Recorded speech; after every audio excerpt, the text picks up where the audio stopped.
বান্দা যখন ফিরে আসে ভাইয়া, কেউ যখন তওবা করে, ভুল বুঝতে পারে, আবার নতুন করে আল্লাহর কাছে ক্ষমা প্রার্থনা করে, কসম খোদার আল্লাহ তাআলা ভীষণ খুশি হয়। হাদিসে আছে আল্লাহর কোনো বান্দা যখন তওবা করে, আল্লাহ তখন ফেরেশতাদেরকে বলে, আমার ফেরেশতারা 7 আসমান আর জান্নাত সাজিয়ে দাও। ফেরেশতারা জান্নাত সাজায়, আসমান সাজায়। ফেরেশতারা ডেকে বলে, রব্বুল আলামিন কি হলো যে কারণে আসমান সাজাইলেন, জান্নাত সাজাইলেন? রব্বুল আলামিন তখন বলে, আসলাহাল আবদু মাওলাহু, এক ভেগে যাওয়া গোলাম আজকে তার মনিবের সাথে সম্পর্ক ঠিক করে ফেলছে। আল্লাহ আল্লাহ বলে, আমার এক গোলাম আমার থেকে ভাইগে গেছিল রে, অনেক দিন ওই আমারে সেজদা দেয় নাই, আজকে দিছে। অনেক দিন সে আমারে ডাকে নাই, আমি খুব কষ্ট পাচ্ছিলাম। আমার বান্দা আমার হাতে গড়া, আমার দেওয়া নাক, চোখ, কান, আমার দেওয়া জবান, আমার দেওয়া জিহ্বা, আমার গড়া বান্দা আমারে ভুলে আমার থেকে ছুটে গেছে। আজ আমার সেই ভেগে যাওয়া বান্দা আমার কাছে ফিরে আসছে। লাল্লাহু আশাদ্দু ফারাহান বিতাওবাতি আবদি, নবী সাল্লাল্লাহু আলাইহি ওয়াসাল্লাম বলেন, আল্লাহ তাআলা ভীষণ খুশি হয় বান্দা যখন তওবা করে। এজন্য যুবক ফিরে আসো, নওজোয়ান ফিরে আসো, নিজের ক্ষতি করো না। আমি প্রত্যেক দিন বলি ভাইয়া, তুমি মরে গেলে হ্যাঁ পৃথিবীর কিচ্ছু আসবে, এই বন্ধুরা ধোকা ধোকা। একটা ফোলা ফাইন, তুমি মরলে খানা বন্ধ করতো না, কসম খোদা। তুমি লিখ কেন, তোমার একটা ফ্রেন্ড এক লগে যদি বইয়ে বইয়ে বিড়ি খায়, তোমার লগে গাঞ্জা খায়, ফুটটা খায়, বাবা খায়, মদখোর, গাঁজাখোর, একসাথে বইয়া উলঙ্গ ছবি দেখো, ওই জানোয়ারে জিজ্ঞেস করো বলে, আমি মরলে আমার ঠ্যাংটা ভাঙলে তুই একবেলা খানা বন্ধ রাখবি। কথা বুঝেন নাই? ধোকা ধোকা, এগুলো ধোকা। ওরা কেউ থামবে না। আরে আপন বাপ মরলে যেই সন্তানরা দিনের বেলা দাফন কাফন করছে, তারা কি সেই সন্তানরা, আপন সন্তানরা রাতের বেলা ভাত খায় না? কথা বলেন না কেন?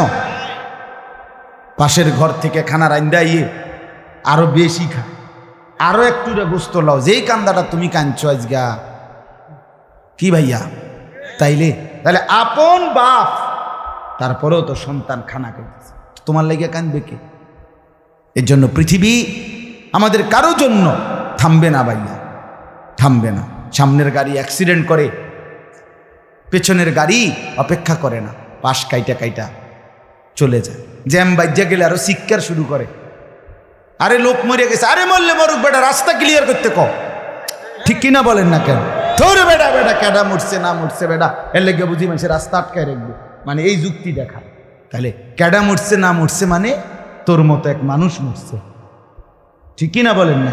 তোর মতো এক সুস্থ সবল মানুষ মরছে বেটা, যে একটু আগে হাত নাড়তো, পা নাড়তো, সেই মানুষটা এখন রক্তে ভাসতেছে বেটা।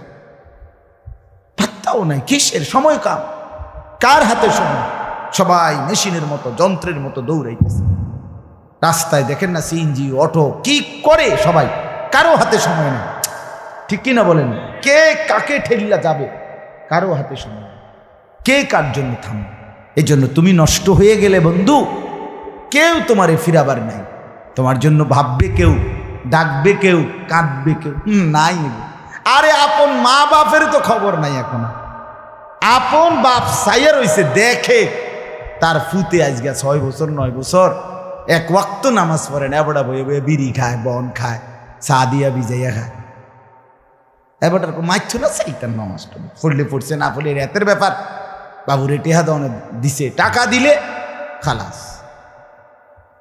যদি সুতে টাকা দেয় বাপের কোনো অসন্তুষ্টি নেই, আর যদি টাকা না দেয় এবড়ার গজবে আল্লাহর আরশ কাঁপে। ফুতের উপরে লানত দিতে দিতে, অভিশাপ দিতে দিতে শেষ। কারণ টাকা দেয় না, টাকা দেয় না, পুরা গ্রাম হাইটা হাইটা তখন মানুষের কাছে বদনাম। এই ফোলাগারে মানুষ করছি আমি, এই ফোলার লাগিয়া জীবন যৌবন শেষ করছি, 12 লাখ টাকা সুদে লইয়া তারে আমি নিজে বিদেশ পাঠাইছি। কত বড় নেয়ামতের কথা। বেশরম মানুষ সুদে টাকা লই আবার মানুষের দ্বারে কও এত বড় হারাম কইরে আবার কইতেছ, হ্যাঁ 12 লাখ টাকা দিয়ে ফোলা বিদেশ ফাড়াইছি আমি, কিস্তি লইছি আমি, সুদে লইছি আমি, আর অন ফোলাগা একটা টাকা দেয় না। তার মানে সম্পর্কটা হয়ে গেছে এখন টাকা পয়সার ভিত্তিতে। আখেরাত কোথায়? আখেরাত কোথায়? আমার মা বলছিলেন, আজীবন আমার আব্বা বলতেন, আলহামদুলিল্লাহ আমার আব্বা, আমরা 5 ভাই মাদ্রাসায় পড়ছি, 5 ভাই আলেম হয়েছে। আব্বা আজীবন বলতেন, আমার স্বপ্ন আমার ছেলেরা 5 জন আলেম হবে, আমার কবরের পাশে চারদিকে আমার ছেলেরাই দাঁড়াবে।